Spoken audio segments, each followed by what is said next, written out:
starting. All attendees are in listen-only mode.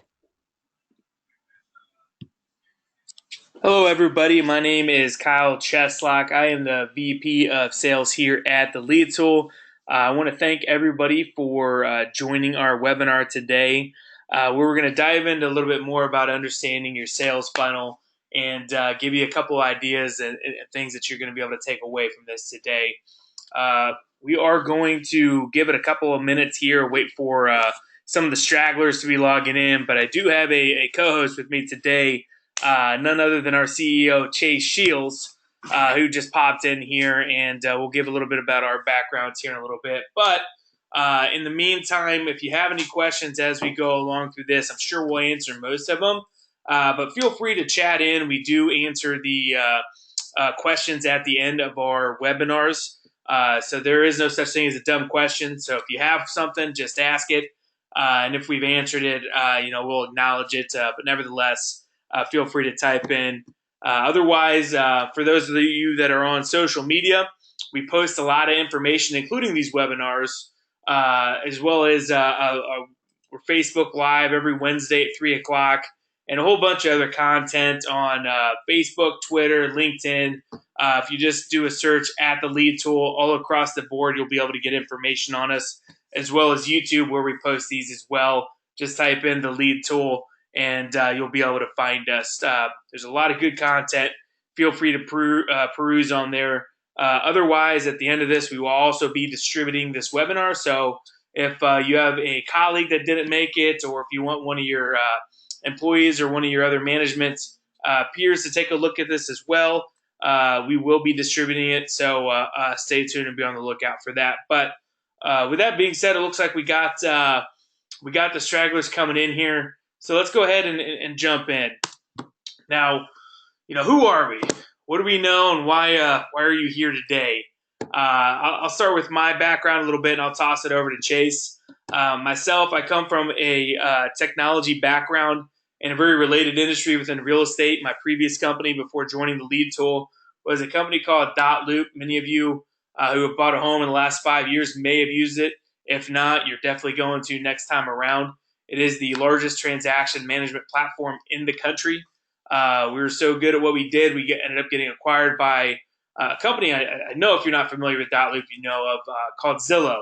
My background for them was helping scale their sales organization as one of their first sales hires, where all the way up to a $15 million run rate before acquisition in less than 3 years. So with that being said, I'm going to toss it over to Chase and let him give his background. Sure. And thank you, everyone, for joining us today. Hopefully you get a lot of value out of this. So my background, pretty straightforward. I grew up in the lumber distribution and manufacturing business. We had a very large retail customer base. We served a few other markets. We were in about a 6-state region. I served a variety of roles, everything from inventory management, driving trucks, vendor relations, IT. Moved into retail, was actually in the car business, still recovering from that, but lived on a showroom floor, which is where I learned a lot about sales technology and also about sales processes and building out repeatable processes. So that was where I got my education, spent a few years doing that as well, and then have been doing the Lead Tool and For Me group here for the last number of years at this point. So that is a little bit about me. If you all have any questions, feel free to chat them in as we move along here. But we will dive into what we've got on sales pipeline. So that kind of leads us right into our first slide here, and it's really about full customer lifecycle management. Traditionally, retail's really been an industry where a customer comes into the door, you help them on the spot. If they don't buy, they kind of fall by the wayside, if you will, unintentionally, but for all intents and purposes, traditionally you only focus on really the person that's in front of you making the purchase today. So what that means for you guys is a huge portion of business that is available to you that's just not being captured and executed. And that's a function. I just want to jump in there. That's a function of how customers are shopping now. they're not coming to the store necessarily, when they're ready to buy. They're doing a lot more research. I think some of the research that we've seen indicates that people are taking upwards of almost 6 months, 5 to 6 months, to really make a purchasing decision in the retail setting at the very least. So, and they're visiting 3 different locations. Right. So they're visiting multiple locations, multiple possible suppliers, and they're taking their time. They're doing their research. So everyone is a potential buyer, but where things have changed a lot is that customers are now expecting you to come to them just as much as they're coming to you, and also providing information, because sales is much less about relationship and much more about providing insight and value. So that is really what the role of the vendor has become, to provide that insight and value. And one more thing is I do want to say that we're going to, as we talk about funnel and pipeline, whatever you want to call it, cannot stress enough that that this is about managing the customer throughout the entire life cycle. We're going to spell out what a life cycle is. It's part of it's just the whole funnel, basically, from first contact all the way until you're remarketing and trying to get them to buy again from you. So sorry to jump in there, Kyle, but please. No, that's absolutely what customer life cycle is in terms of managing it. The role of the retail salesperson has changed and evolved over time across the board in a variety of industries. But nevertheless, today's salespeople just aren't equipped with the systems to make their job easier to deliver that customer experience. So we're going to dive into a little bit of where to start when it comes to that. Yeah, and tagging on to kind of who we are, we specialize in the full customer lifecycle management. So, again, this is a collection not only of our experiences from selling and living and breathing just the same type of things you all do, but also what we've seen being a vendor and bringing this type of thought process into the industry. So first thing is we've got to determine, where does this process start? Where does the funnel start? And really, we're going to start assuming you've never had contact with someone before. That's right. Yeah, that's just for all intents and purposes of today's conversation.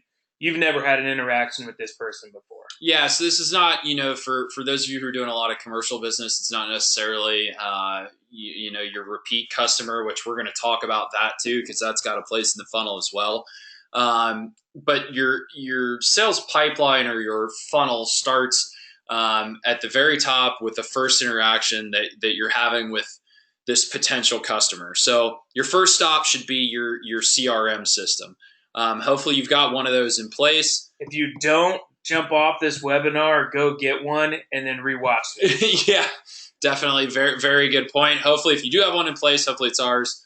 If not, as long as you got one in place, I think that's the key. Yeah, that's really all we care about. And what well, we care about ours. Yeah, in the context of this webinar, definitely not.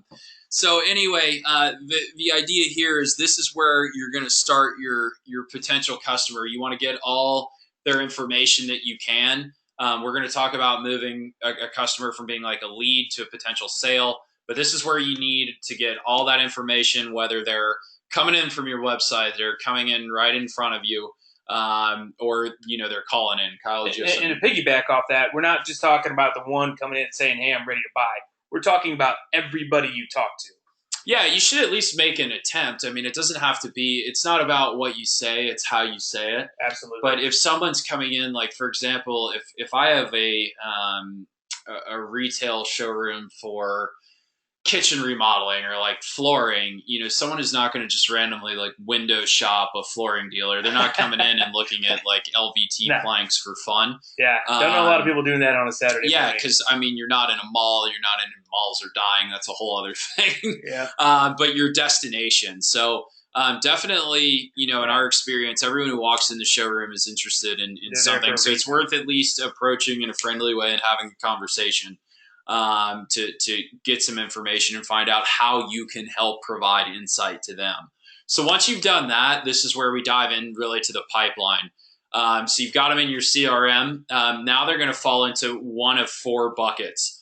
They're either going to be a lead, potential sale, or it's going to be an after sale. And that's, a lot of after sale management we're going to talk about here. Or they're going to fall into the remarketing and reprospecting bucket. So right now they're moving into the lead bucket. So this is kind of the pre-qualification. This is where you're figuring out, hey, where is this person in the process? Are they qualified to buy? If they're not qualified today, when are they? What's their timeline? Right, all We're of asking that stuff. all these questions, these intro questions, to get an idea of who they are as a customer. Yep, and they can come from any of the sources we've got listed up here, and I'm sure some that we don't. But the key takeaway here is this is before you've really, when someone is a lead, it's before you've really determined that there's a potential for a sale there. You're assuming that there is, but you haven't gathered enough information to reliably determine that at this point in time. Now the next is going to be delivering it to your CRM. So in this instance, on this slide, we're talking about leads that are coming off your website, things of that nature, specifically new leads. Now there's a common misconception that new leads are just it's a new person that you're working with. That is strictly a status or a bucket, if you will, where you're going to have these different leads moving through your sales funnel. So, we call them statuses. You may have a different name for it, but, essentially this new lead just acts as like a precursor to let you know that you haven't had contact with this person. Yeah, it means they're a true lead because you haven't qualified them. So in our system, we call them new leads. Anybody out there who's on something different, it's all kind of the same concept. It means that they're brand new. That's where you want them. And again, this is really only going to apply to right here.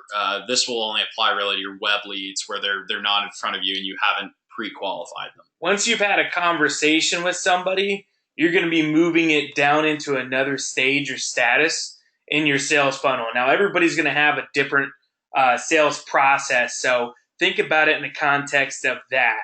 Whether that's a contacted stage or a sample out stage, whatever it may be for you, essentially just a new lead means you haven't talked to them yet. So at this point, when assuming that they haven't fallen off, you're going to move into the sale management part of your pipeline. This is where you're moving again from a lead. So you're done with the lead management piece. The lead management is the very, very, very front end, the very top of your sale funnel. So remember, we're talking about like a full customer lifecycle here. We're moving into the sale management piece. This is where you're doing all of your follow-ups. If you're giving out product samples, the meat and bones, right? This is where you take that customer from new to a sale. Yeah, it's where the rubber meets the road, really. So you've got your on-site visits. If you're doing any quotes, if there are any upsells or additional items, all that stuff is happening in this second part of your sale pipeline. So number one, is there a lead? That means you're qualifying them. You've got your initial contact. You determine that they're qualified to buy. Now you are managing a sale. So this is where you're executing also on a lot of your sale process. With all of these little tiles we've got here, whether you're taking out samples, you're doing an on-site visit, there's probably going to be a different follow-up process for each of you that are watching today. You may try to close on site. You may try to close when a product sample comes back. Could be a variety of things. Signing contracts. That's another part of the pipeline. We'll elaborate on here some more, or another part of this stage of the customer lifecycle in the sale management stage. How are you signing your contracts? All of that stuff is kind of falling into this part of your pipeline. Now, the name of this game is consistency. And this is why in the beginning when I said you don't have a CRM today, go get one. It's because of this. This process today has largely been a paper process, throughout the industry over the last 15, 20, 30 years, since it's really been around, right? But at the same time, we're human. We're prone to human error, and that's okay. But at the same time, these types of systems exist to make that error at a minimum, if you will. There's things where you can track samples more efficiently now, automate your follow-up process, and have a level of oversight. A little bit of a strong word, but accountability in terms of your sales force to ensure that you have a consistent customer experience, no matter if they're buying today or 6 months from now. And that's what this is all about. Having a consistent customer experience that you can repeat customer after customer after customer after customer. Now that goes into your automated follow-up process, which I talked about. So, we also, understand, the need of ease for your people, and it really comes down to allowing them to move it through the stage or the funnel, if you will, through their statuses or stage. Again, depending on what you're calling it, if you have a different CRM, I'm sure you may have a different, name there. But essentially, within a follow-up process, you should be able to have various triggers or different triggers that when they move it from stage to stage to stage, it will automatically create a follow up for them depending on what your sales process looks like, and kind of removing some of that, the nuts and bolts from the process, if you will, and making it a little bit easier for them. Now, at the same time, you want to shorten your sales cycle up and create a better experience for your customers. Now think about this. Right now, you got a customer that takes out a sample. They're at their house. You go out, you do your measure. Everything's kosher there. They call back in saying, "Hey, I want to buy." Great. Well, as it exists today, they have to come back into the store, sign a hard copy, and make a payment in the actual showroom at the time. By having a digital contract and an e-signature process, which we'll show you here in a second, it essentially allows you to create this experience for them. Now they can spend more time with their family, or spend more time making dinner, or their kid's soccer game. Whatever it may be, it's about allowing them to enjoy life at the same time creating an experience and earning their business in a more efficient way. That includes e-signatures, being able to send out a contract, a digital contract, and have them sign it from whatever device they so choose. We live in a time now where we have access to a mobile phone, a tablet, a computer, pretty much any time we're actually awake walking this earth. So being able to create this experience that not other dealers are even thinking about right now will absolutely give you an edge, and including online payments, right? I'm sure you guys get this all the time, people calling in for payment. So being able to actually, right on the actual lead here, take the payment, create this amazing experience. It's going to lead to some good things down the road for you, which we'll touch on here in a couple of minutes in the form of reviews and whatnot. But again, it's all coming back to consistency from customer to customer, having the same experience and making it a better one. And really, again, to stress this, because I know it may seem kind of off topic, but really I think the point Kyle's trying to make is that all of these things that are going on, that's part of your sale management process. So as we're defining this stuff, these are all things you're probably doing. You're collecting payment, you're getting contracts signed. We're just trying to illustrate where in the sales pipeline that stuff is happening. So as we go through these 4 buckets, you can say, oh, when I do this, it's part of, it's when the customer's in the lead stage, when I do something else, when they bring a sample back, that's all part of the sale management process. So just as we go through and kind of touch on these things, whether it's contract signing or samples or quoting or any of that, think about where in these 4 buckets your customers are when these actions are being taken. Yeah, and that's a good point, because everybody's process, is going to be a little bit different from each other. So, within the context of what you guys are doing today, like Chase mentioned, see where it fits in terms of what you're doing in these different buckets and apply it. So that the next part, and this is something that I feel like we don't necessarily hear as much about, that deserves a lot of attention, is after sale management. So again, just in review, this is our 3rd bucket. So you've got the lead, the sale, and now we're at after sale. So after sale management is anything that takes place after you've actually collected payment, You've kind of closed the sale out. So maybe that could be for you, that could be when you execute on a contract. It could be when you collect a down payment. For everyone, it's different. But all of these things that are happening after the sale, it could be the delivery, it could be installation, job completion, um, all of this stuff that goes on after a sale has actually, the transaction has closed. This is going to be when you're going to ask for referrals. It's a great time to follow up, write a thank you note, stuff like that. So all those things that you do after, say you've been paid or you've had a contract signed, this is all part of the after sale portion of your sales pipeline. Capture photos to upload to your social media accounts to drive more business for yourself. Yeah, all of that stuff.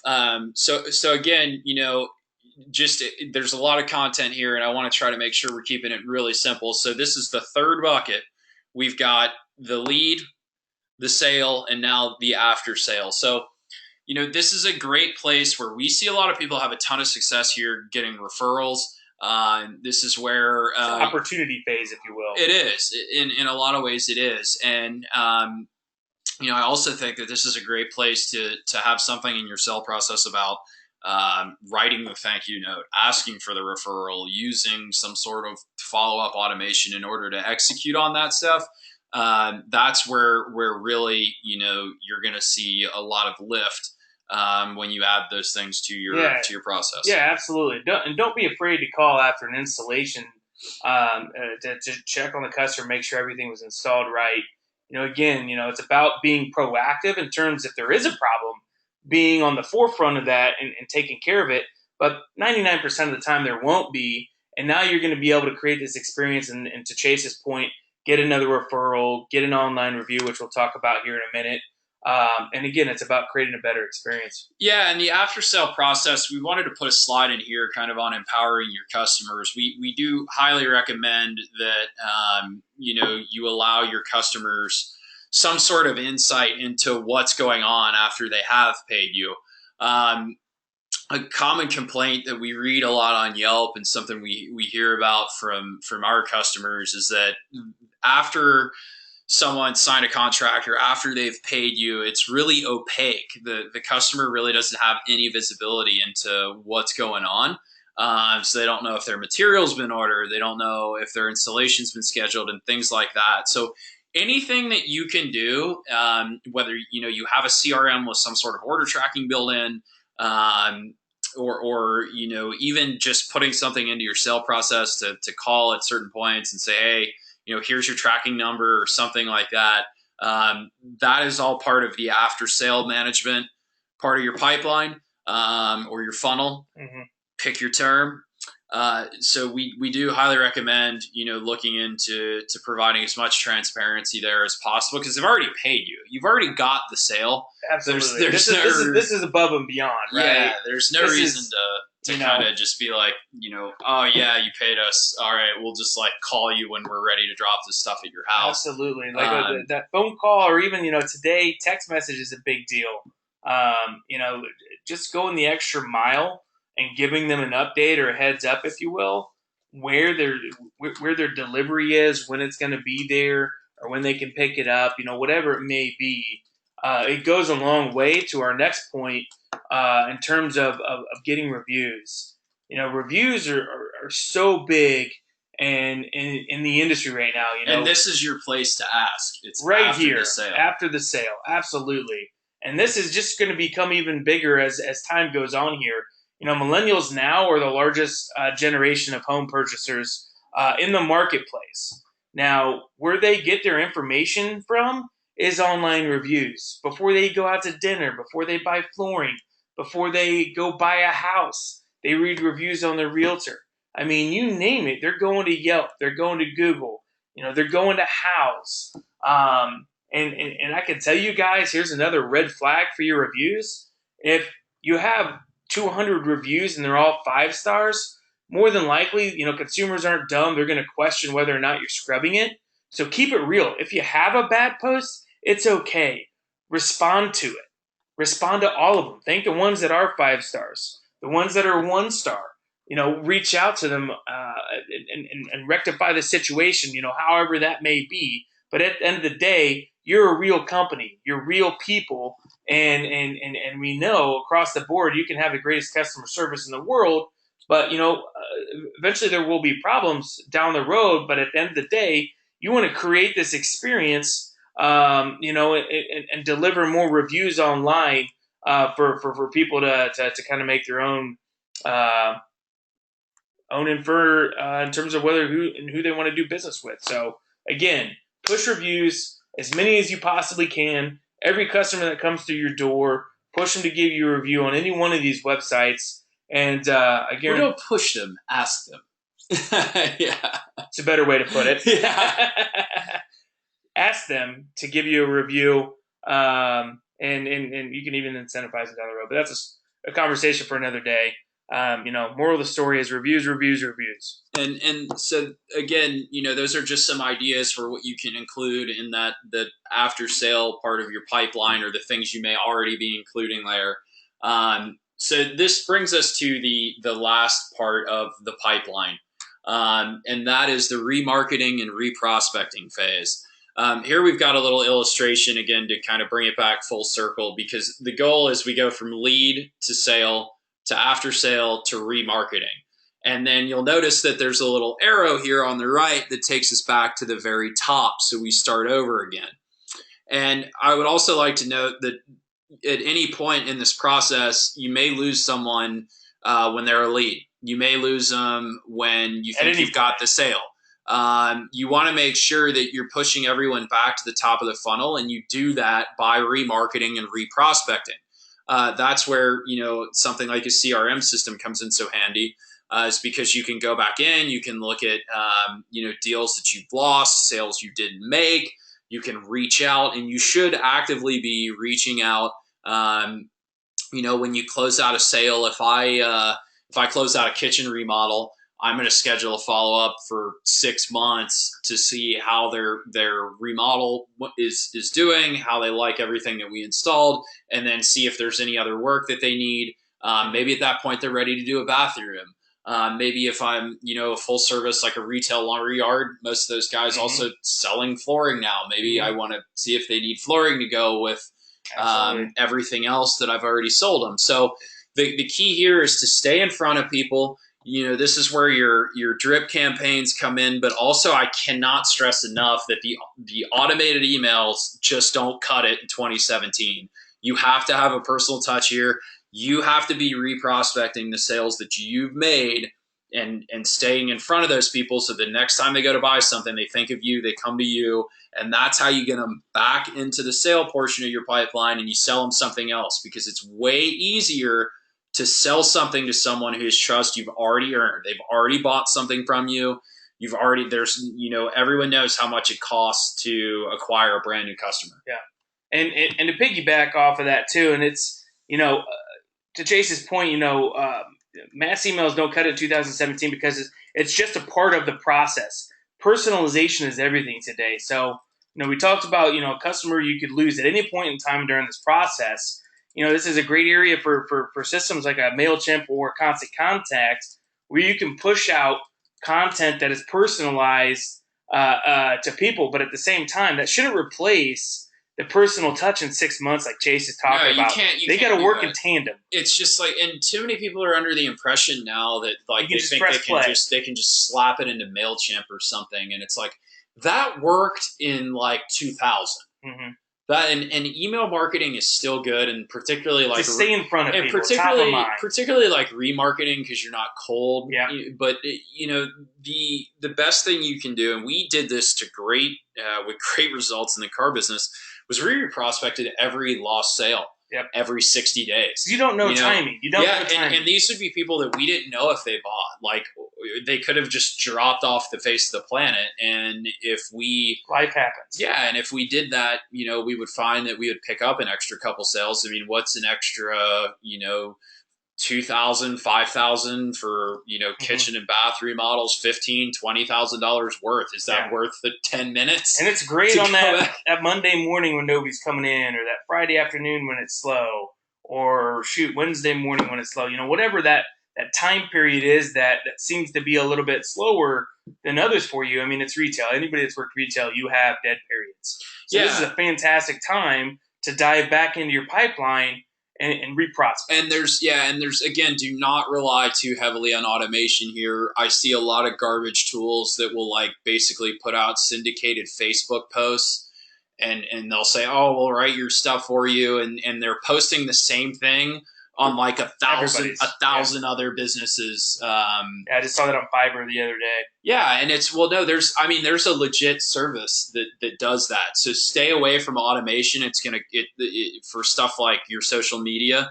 It's gonna knock you. Well, not only that, but the automation. If it's repeated content, it's gonna knock you down in the Google results. So stay away from it. Reach out personally. Reach out and touch your customers. And just before we move from this slide, again, this is like the most simplest form or most simple form we can put a sales funnel into. So the lead to the sale, to the after sale, to the remarketing, you push them back up to the top, you sell them again. So if you take nothing else away from this, take this slide, because this is the clearest example of exactly what a funnel or a pipeline should look like. Now, to start wrapping it up, this ultimately culminates in a unique buying experience that is yours. This is something that you guys can be different. It's not customer service. It's a unique buying experience. If you haven't evaluated your current technology stack, let alone this year, in a few years, you're going to want to get to do that. And I can't stress enough how important that is. Technology innovation moves at a very fast pace. So if you haven't looked at it, by and large, it's probably out of date. Now that goes down to your website, to your customer management system, inventory, accounting, you name it. You should be auditing this annually and making sure that you guys have the best technology that fits your company. Now, modern companies have an API for integrations. What that means for you is essentially more than one system can talk to another system. It also means it allows you guys to choose a software that fits a specific function within your company, the best for your company, and also talk to the other systems for you. So you should be looking at that. This also means consolidation of disparate data. Data is kind of a buzz term. Not a lot of people know what that necessarily means, but I can tell you right now, you're sitting on a treasure trove of it. If you have the ability to consolidate that in an area, that's going to open up some really cool opportunities for you to get a little more intelligent in terms of how you drive in customers, how you remarket to them, and ultimately grow your business.